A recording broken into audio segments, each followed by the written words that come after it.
प्रिय विद्यार्थियों, मैं हूं डॉक्टर आनंद राठौड़, व्याख्याता भूगोल, राजकीय महाविद्यालय खैरवाड़ा। आप सभी का स्वागत इस यूट्यूब चैनल पर। सेकेंड ईयर के विद्यार्थियों के लिए आज मैं बात करना चाहती हूं आर्थिक भूगोल के अध्ययन क्षेत्र पर। इससे पहले वाली यूट्यूब पर हमने आर्थिक भूगोल की परिभाषाओं के बारे में अध्ययन करा था। आर्थिक भूगोल के अध्ययन क्षेत्र, विषय वस्तु, स्कोप, इस नाम से सवाल पूछे जाते हैं। तो यहाँ पर हम देखें, आर्थिक भूगोल के अध्ययन क्षेत्र में पृथ्वी तल पर भौतिक वातावरण एवं सांस्कृतिक वातावरण की पृष्ठभूमि में मानव की आर्थिक क्रियाओं के वितरण तथा उन आर्थिक क्रियाओं के विभिन्न प्रतिरूपों का क्षेत्रीय भिन्नताओं पर प्रभाव डालने वाले सभी कारकों का और प्रक्रमों का अध्ययन सम्मिलित है। अर्थात आर्थिक भूगोल की विषय वस्तु में आर्थिक क्रियाओं के वितरण के बारे में बात करी जाएगी। प्राकृतिक वातावरण का क्या प्रभाव पड़ता है आर्थिक क्रियाओं पर, उसका अध्ययन करा जाएगा। और जो भी मानव के आर्थिक क्रियाकलाप हैं और उनके स्थानिक वितरण हैं, उन सभी का अध्ययन इसमें समाहित है। आर्थिक भूगोल के अध्ययन क्षेत्र को इन 4 बिंदुओं में विभाजित कर अध्ययन करा जा सकता है। पहला बिंदु है प्राकृतिक संसाधनों का मूल्यांकन तथा मात्राकरण। दूसरा है मानवीय संसाधनों का मात्राकरण एवं संभावनाएं। तीसरा है आर्थिक क्रियाओं का अध्ययन। और चौथा है आर्थिक विकास नियोजन एवं संसाधनों का सर्वोत्तम उपयोग। तो इसको एक चित्र के माध्यम से भी बताया गया है। 3 वृत्त हैं, बहुत स्पष्ट नहीं है, लेकिन पहला जो वृत्त है वो पहले आर्थिक भूगोल के अध्ययन क्षेत्र के पहले भाग को बताता है, अर्थात प्राकृतिक संसाधनों का मूल्यांकन एवं मात्राकरण की बात करता है। दूसरा बिंदु मानवीय संसाधनों की मात्राकरण और संभावनाओं की बात करता है। और तीसरा वृत्त जो है वो मानव की आर्थिक क्रियाओं के बारे में बात करता है कि मानव की आर्थिक जीविका उपार्जन के लिए मानव की आर्थिक क्रियाओं में प्राकृतिक संसाधनों का किस प्रकार से मानव उपयोग करता है। और इसका अल्टीमेट जो रिजल्ट हमारे सामने आता है आर्थिक क्रियाएं और प्राकृतिक संसाधनों के उपयोग के बाद में, वो है आर्थिक विकास नियोजन, जो आखिर में एरो बना करके दिखाया गया है। तो आर्थिक प्राकृतिक संसाधन यदि हम देखें तो थोड़ा सा ब्लर सा है, लेकिन इसमें प्रदेश में या देश में या जिस क्षेत्र का अध्ययन कर रहे हैं, विश्व का अध्ययन कर रहे हैं, वहाँ की स्थिति, वहाँ की जलवायु, वहाँ की वनस्पति, मिट्टियाँ, प्राकृतिक संसाधन, वन संपदा, वहाँ पर पाए जाने वाले खनिज, मिट्टी की उर्वरता, सभी सभी तत्व सम्मिलित हैं।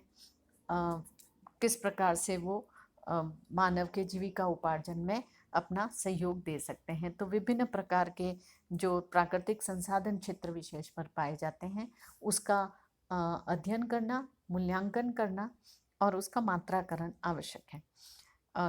दूसरे बिंदु में आता है मानवीय संसाधनों से संबंधित।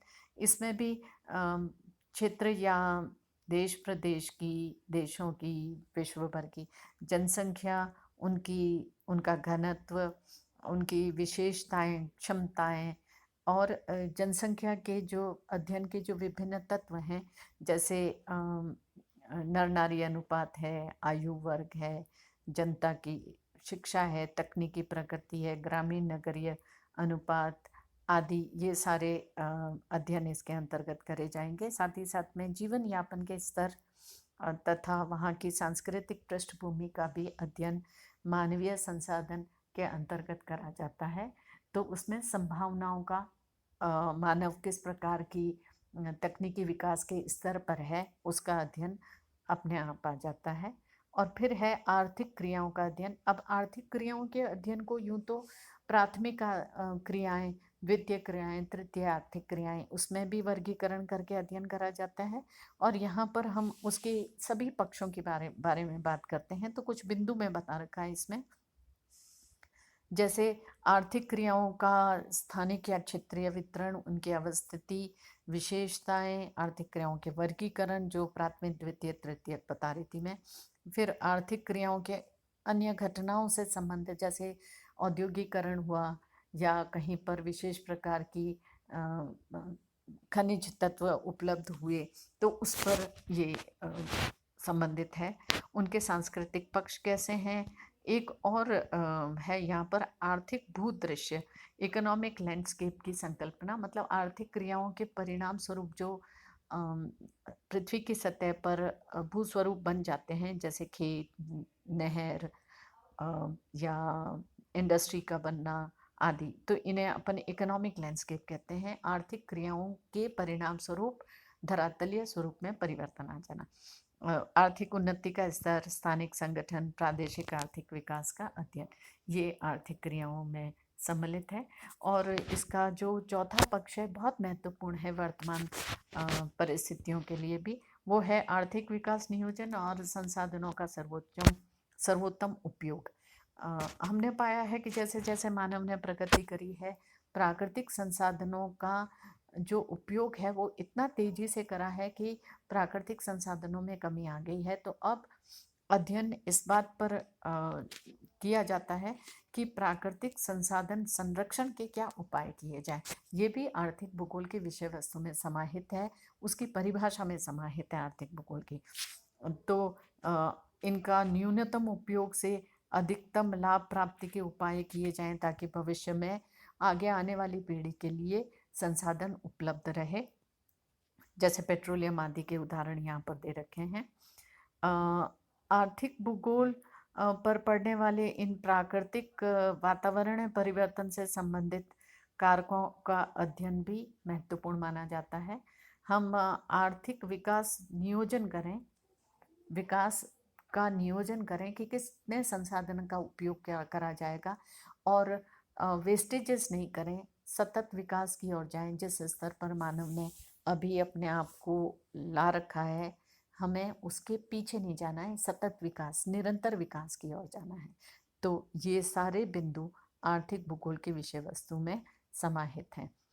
तो सामान्यतः सवाल पूछा जाता है आर्थिक भूगोल की परिभाषा एवं विषय वस्तु, तो उससे जुड़ा हुआ आता है।